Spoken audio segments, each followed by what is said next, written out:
नमस्कार। 2 दिवसांपूर्वी मुंबईत बाबा सिद्दीकी यांची हत्या झाली आणि महाराष्ट्रात लॉरेन्स बिश्नोई हे नाव चर्चेत आलं। 2 वर्षा अगोदर पंजाबमध्ये सिद्धू मुसेवाला यांची हत्या झाली होती आणि तेव्हाही लॉरेन्स बिश्नोई हे नाव चर्चेत आलं होतं। जेव्हा जेव्हा सलमान खानला मारून टाकण्याच्या धमक्या येतात तेव्हाही लॉरेन्स बिश्नोई हेच नाव चर्चेत येतं। आता मागच्या काही दिवसात तुम्ही लॉरेन्स बिश्नोई बद्दल खूप काही ऐकलं असेल, पण हा लॉरेन्स बिश्नोई ज्या बिश्नोई समाजातून येतो त्या समाजाचा इतिहास नेमका काय आहे? या बिश्नोई समाजातल्या महिला एका हरणाचं पिल्लू मरू नये म्हणून त्याला स्वतःच्या स्तनातून दूध का पाजतात? एकदा एका राजानं एक झाड कापू नये म्हणून या बिश्नोई समाजातील तब्बल 363 लोकांनी स्वतःची मान का कापून घेतली होती? नेमकं या बिश्नोई समाजाची सुरुवात कुठून झाली? या समाजाचे गुरु कोण आहेत? आज आपल्या भारत देशामध्ये कोणकोणत्या राज्यामध्ये हा बिश्नोई समाज आहे? या बिश्नोई समाजानं कोणते उपदेश या संपूर्ण जगाला दिले? या बिश्नोई समाजाचे कोणते 5 महत्त्वाचे उद्दिष्ट आहेत? आणि या पुढच्या 5 मिनिटांनंतर मला ऐकल्यानंतर या बिश्नोई समाजावर तुम्हाला प्रेम का होईल हे सगळं काही आजच्या एका व्हिडिओत सांगणार आहे। त्यामुळे पुढचे 5 मिनिटं माझ्यासोबत नक्की थांबा। तुम्हाला या समाजावर प्रेम झाल्याशिवाय राहणार नाही याची मी शाश्वती देतो। तत्पूर्वी नमस्कार, मी वैभव सांगळे आणि माझ्या यूट्यूब चॅनलवर तुमचं खूप खूप स्वागत आहे।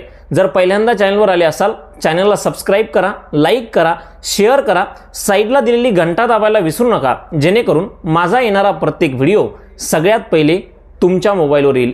कुठल्याही प्रकारचा टाइमपास न करता सुरुवात करूयात आजच्या व्हिडिओची। बिश्नोई समाज आणि त्याचा संपूर्ण इतिहास जो आज आपल्यासाठी खूप महत्त्वाचा आहे। बिश्नोई समाजाची सुरुवात झाली 1451 मध्ये, जेव्हा गुरु जांबेश्वर यांचा राजस्थानमध्ये जन्म झाला। हे गुरु जांबेश्वर यांचा राजस्थानमध्ये जन्म झाला त्यानंतर त्यांनी आध्यात्मिक शिक्षण घेतलं आणि समोर जाऊन याच गुरु जांबेश्वरांनी आपल्या समाजाला वेगवेगळे उपदेश दिले आणि त्यातले 3 महत्त्वाचे उपदेश होते। पहिले म्हणजे आध्यात्मिकता, दुसरं म्हणजे प्रत्येक प्राण्यावर जीव लावणं आणि स्वतःच्या जीवापेक्षाही जास्त प्राण्यांवर प्रेम करणं, आणि तिसरी गोष्ट म्हणजे निसर्गावर प्रेम करणं। स्वतःची मान कापली तर चालेल पण कोणतं झाड कापू द्यायचं नाही, हे या समाजाचे उपदेश होते। खरं तर या बाबा जांबेश्वरांनी या संपूर्ण समाजाला एकूण 29 उपदेश दिले होते आणि ते 29 उपदेशांना 2 भागात वाटलं होतं, 20+9। आता या 20लाच त्यांनी हिंदीमध्ये 20 असा उल्लेख केला आणि पुढचे 9 म्हणजे बिश्नोई असं या समाजाचं नाव बनलं असा इतिहास सांगतो, बिश्नोई। त्यानंतर दुसरी गोष्ट अशी सांगते की या समाजातले अनेक लोक किंवा हे जे गुरु जांबेश्वर महाराज होते हे स्वतः विष्णूचे खूप मोठे भक्त होते, त्यामुळे विष्णू आणि बिष्णू असं बिश्नोई असं या समाजाचं नाव पडलं। असे 2 या समाजाच्या नावाच्या मागचे इतिहास आहेत। आता नेमकं आज हा समाज भारतामध्ये कोणकोणत्या राज्यात आहे? या समाजाची सुरुवात राजस्थानातून झाली, कारण या समाजाचे जे काही संस्थापक आहेत गुरु जांबेश्वर हे स्वतःही राजस्थानातच जन्माला आले होते। सध्या हा समाज राजस्थान, पंजाब, हरियाणा, उत्तर प्रदेश आणि मध्य प्रदेश या 5 राज्यामध्ये प्रामुख्यानं आढळतो। पण असं जरी असलं तरी हा समाज प्रामुख्यानं फक्त राजस्थानातच आहे असं इतिहास सांगतो। आता या समाजाचे अशी कोणते 5 महत्त्वाचे उपदेश आहेत किंवा उद्दिष्ट आहेत ज्या उद्दिष्टांमुळे आज हा समाज सगळीकडे एक चर्चेचा विषय बनलाय? मी तुम्हाला सुरुवातीलाच सांगितलं, या समाजाचे जे संस्थापक आहेत बाबा जांबेश्वर यांनी या समाजाला टोटल 29 उपदेश दिले होते। ते 29 उपदेशांपैकी जे 3 महत्त्वाचे उपदेश आहेत ते आजही समाजात खूप महत्त्वाचे ठरतात। ते म्हणजे मी सुरुवातीलाच सांगितलं, प्राणीमात्रांवर प्रेम करा, निसर्गावर प्रेम करा आणि आध्यात्मिक राहा।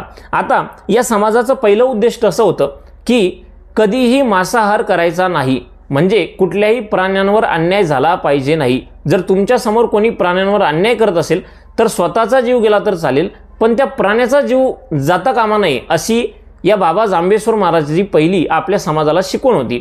या लोकांचं झाडांवर खूप विशेष प्रेम होतं, काहीही झालं तरी कुठलंही झाड कापलं गेलं नाही पाहिजे, ही या समाजाची शिकवण होती। आता दुसरी गोष्ट, या समाजामध्ये कोणताही माणूस कधीही निळ्या रंगाचे कपडे घालत नाही। त्याचं कारण असं आहे की या लोकांचं मत असं आहे की निळा रंग ज्या नील या झाडापासून बनतो, हे झाड उगवण्यासाठी खूप पाणी लागतं। जेव्हा जमिनीमध्ये खूप पाणी जातं तेव्हा ती जमीन सूर्याची जी काही किरणे असतात त्याला आपण UV रेज म्हणतो, त्या रेजला स्वतःकडे ओढतात। त्यामुळं कुठंतरी ती जमीन जी आहे ती नापीक होती आणि त्यामुळं त्यात काही नवीन नवीन द्रव तयार होतात आणि त्याच्यामुळं कॅन्सरचा धोका असतो आणि त्या धोक्यामुळं अनेक प्राण्यांचा जीव जाऊ शकतो।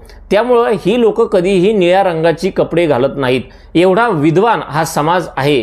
त्या समाजाचं नाव बिश्नोई समाज। तिसरी आणि महत्त्वाची गोष्ट, तुम्ही सगळ्यांनी चिपको आंदोलनाबद्दल ऐकलं असेल। खूप वर्षांअगोदर एक चिपको आंदोलन झालं होतं। त्यामध्ये लोक एका झाडाला कापू नये म्हणून त्या झाडाला चिपकून राहायचे आणि जर या झाडाला कापायचं असेल तर पहिले आमची मान कापा, असं हे एक चिपको आंदोलन होतं। या आंदोलनाची निर्मिती कोण केली असेल तर ती फक्त आणि फक्त बिश्नोई समाजानंच केली। या बिश्नोई समाजामध्ये एक अमृता देवी नावाची महिला होती।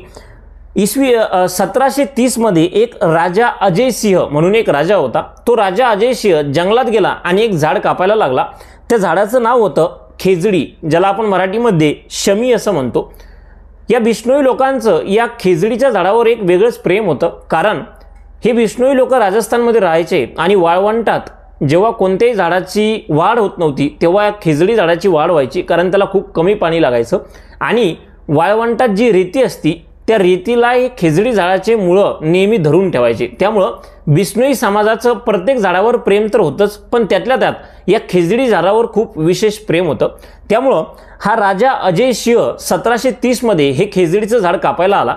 तेव्हा ही अमृता देवी, जेव्हा या राजाची सैनिक ते झाड कापू लागले तेव्हा ही अमृता देवी त्या झाडाच्या पुढे उभी राहिली आणि त्यांना म्हटली की पहिले माझी मान कापा, नंतर या झाडाला कापा। तेव्हा त्या राजाला वाटलं की कोणी या झाडासाठी मरायला कसं काय तयार होईल। तेव्हा त्या राजानं सैनिकांना सांगितलं की हिची मान कापा। त्या अमृता देवीची मान कापल्या गेली।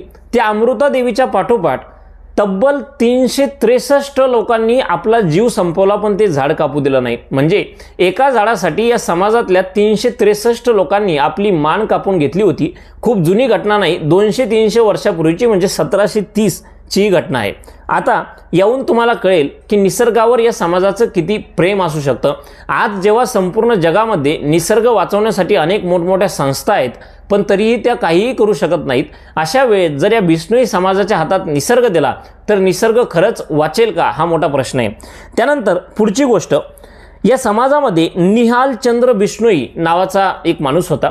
खरं तर आपल्या देशामध्ये एखाद्या सैनिकानं सीमेवर चांगलं काम केलं किंवा दुश्मनांना धारातीर्थ पाडलं तर त्या सैनिकाला शौर्य चक्र नावाचा एक पुरस्कार भेटतो। पण बिश्नोई समाजातल्या एका माणसाला हा पुरस्कार भेटलाय, पण त्यानं सीमेवर नाही तर जंगलात प्राण्यांचं रक्षण केलं।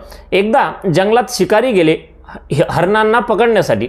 जेव्हा हे शिकारी जंगलात गेले आणि हरणांना पकडायला लागले तेव्हा एका बिश्नोई समाजाच्या माणसाला, म्हणजे या निहाल चंद्र बिश्नोईंना याचा आवाज आला। या निहाल चंद्र बिश्नोईंनी स्वतःची जी काही सिट्टी असते ती वाजवली, ज्यामुळे हरणं इकडे तिकडे पळायला लागतात आणि शिकाऱ्यांच्या हाती लागत नाही। हे लोक जंगलात राहायचे, त्यामुळं प्राण्यांच्या गरजा काय आहेत, प्राणी केव्हा पळतील केव्हा थांबतील, या लोकांना त्याचा चांगला अभ्यास होता। त्यामुळं यांनी एक सिट्टी वाजवली आणि हे हरणं इकडे तिकडे पळायला लागले, पण शिकाऱ्यांच्या हाती 6 हरणं लागले। तेव्हा त्या 6 हरणांना हे निहाल चंद्र बिश्नोई वाचवायला गेले। जेव्हा त्यांना कळालं की आता आपण यांना वाचू शकत नाही, तेव्हा ते लढले शिकाऱ्यांसोबत। जोपर्यंत या निहाल चंद्र बिश्नोईंचं प्राण जात नाही तोपर्यंत त्यांनी एकाही हरणाला या जंगलातून बाहेर नेऊ दिलं नाही। हा या समाजाचा इतिहास आहे आणि याच्यामुळेच या निहाल चंद्र बिश्नोईंना भारत सरकारनं शौर्य चक्र हा पुरस्कार प्रदान केला। आता या बिश्नोई समाजाची पुढची गोष्ट सांगतो। या बिश्नोई समाजामध्ये म्हणजे वैज्ञानिक दृष्ट्याही हा समाज किती हुशार आहे आणि होता हे तुम्हाला मी सांगतो। या समाजामध्ये बुचोजी असं एका जणाचं नाव होतं। बुचोजींचं बलिदान त्याला म्हणतात। 1756 मध्ये जेव्हा एक राजा नरसिंह नावाचा राजा ह्याच खेजडीच्या झाडाला कापण्यासाठी आला होता, खेजडी म्हणजे मराठीत त्याला शमी म्हणतात, मी पहिलेही सांगितलं। तेव्हा या बुचोजींनी त्या झाडाच्या पुढे ते उभे राहिले आणि बुचोजींनी सांगितलं हे झाड कापायचं असेल तर पहिले माझी मान कापा। तेव्हा हा जो काही राजा होता नरसिंह नावाचा, यानं त्या बुचोजींना विचारलं की तुझी मान का कापू, आम्ही झाड कापायचे। तेव्हा हा बुचोजी म्हणला की या झाडाला कापू नका, ह्या झाडामुळे आपण सगळे जिवंत आहोत। त्या राजानं विचारलं ते कसं, तर तो बुचोजी म्हणला हे झाड कुठला तरी एक पदार्थ बाहेर सोडतं आणि त्याच्यामुळे आपण श्वास घेतो। बुचोजीला तेव्हा ऑक्सिजन हे नाव माहीत नव्हतं, पण झाडामुळे आपण जगतोय हे बुचोजीनं संपूर्ण जगाला तेव्हा सांगितलं होतं। आणि ध्यानपूर्वक ऐका, बुचोजींना असं म्हणलं होतं 1756 मध्ये आणि त्यानंतर 1774 म्हणजे तब्बल 18 वर्षांनी एका अमेरिकन शास्त्रज्ञ जोसेफ प्रेस्लीनं ऑक्सिजनचा शोध लावला होता आणि तेव्हा त्यानं सांगितलं होतं की फोटोसिंथेसिस म्हणजे झाडापासून माणसांना ऑक्सिजन मिळतो। म्हणजे बघा ऑक्सिजनचा शोध लागण्याच्या 18 वर्षा अगोदर या समाजातल्या एका माणसानं जगाला आपल्याला झाडांपासून ऑक्सिजन मिळतो हा उपदेश दिला होता. हा इतिहास आहे बिश्नोई समाजाचा. आता हे सगळं जे काही मी तुम्हाला सांगितलंय ते होतं बिश्नोई समाजाबद्दल. या संपूर्ण माहितीविषयी तुम्हाला काय वाटतं? या समाजातून खरोखर संपूर्ण समाजांनी काहीतरी शिकावं अशीच्या समाजाची ओळख आहे का? जे काही प्रकरण घडलं मुंबईत असो किंवा पंजाबमध्ये असो, ज्या काही हत्या झाला त्या हत्यांबद्दल तुम्हाला काय वाटतं? या समाजाच्या उपदेशाबद्दल काय वाटतं? या संपूर्ण विषयावर तुमचं जे काही मत असेल ते मत कमेंट बॉक्समध्ये मनमोकळेपणानं बोलायला बिलकुल विसरू नका. परत एकदा तेच सांगेल, जर आत्तापर्यंत चॅनलला सबस्क्राईब केलं नसलं तर चॅनलला सबस्क्राईब करा, लाईक करा, शेअर करा, साईडला दिलेली घंटा नक्की दाबा, जेणेकरून माझे येणारे प्रत्येक महत्त्वाचा व्हिडिओ सगळ्यात पहिले तुमच्या मोबाईलवर येईल. आजच्यासाठी फक्त एवढंच. परत भेटूयात एका अशाच माहितीपूर्ण आणि महत्त्वाच्या व्हिडिओसोबत. तोपर्यंत खूप खूप धन्यवाद.